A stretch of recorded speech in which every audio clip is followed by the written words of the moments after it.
আজকে আসলে এই এলাকাতে এসে আমি যে মেসেজটা পেলাম এই মামুনের কাছ থেকে, এই চাচিমার কাছ থেকে, আসলে কিন্তু এটা দুঃখজনক একটা ব্যাপার। এখানে দলিল যার নামে করে দেয়নি, বাবা তার মেয়েদের নামে দলিল করে দিছে। সেই দলিলে তার মা কি কোনো অধিকার আছে?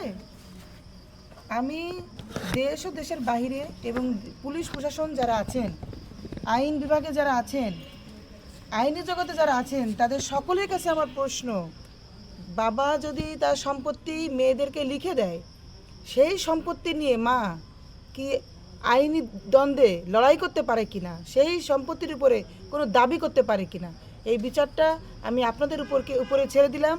আপনারা যারা আছেন, দেশ ও দেশের বাইরে যারা আছেন, বাংলাদেশের যত প্রশাসন বিভাগ আছেন এবং আইনি বিভাগে যারা আছেন, আমি সবাইকে আহ্বান জানাবো এবং আমি একজন সুপ্রিম কোর্ট আইনজীবী হিসেবে আমি আজ থেকে এদের পাশে, যে কিভাবে একজন মা বিয়ে সে করতেই পারে, কোনো ব্যাপার না, কিন্তু সন্তানের পাশে আজকে তার স্বামীর জমি বিক্রি করে ফেলছে।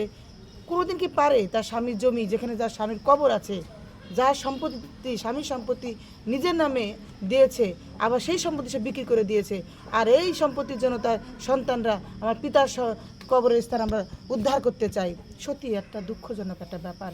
তো আজ থেকে আমরা এই এলাকার ওসি প্রশাসন বিভাগে যারা আছেন এবং থানায় যারা আছেন, তারা এদের পাশে আমি দাঁড়ানোর জন্য অনুরোধ করব।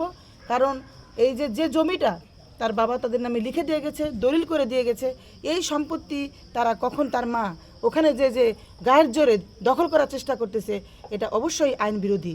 তো আমরা চাইব তার মা যেগুলো করতেছে, প্রশাসন বিভাগকে বলবো এই বিষয়টা দ্রুত তদারকি করার জন্য। ধন্যবাদ সবাইকে, ভালো থাকবেন, সুস্থ থাকবেন, আল্লাহ হাফিজ।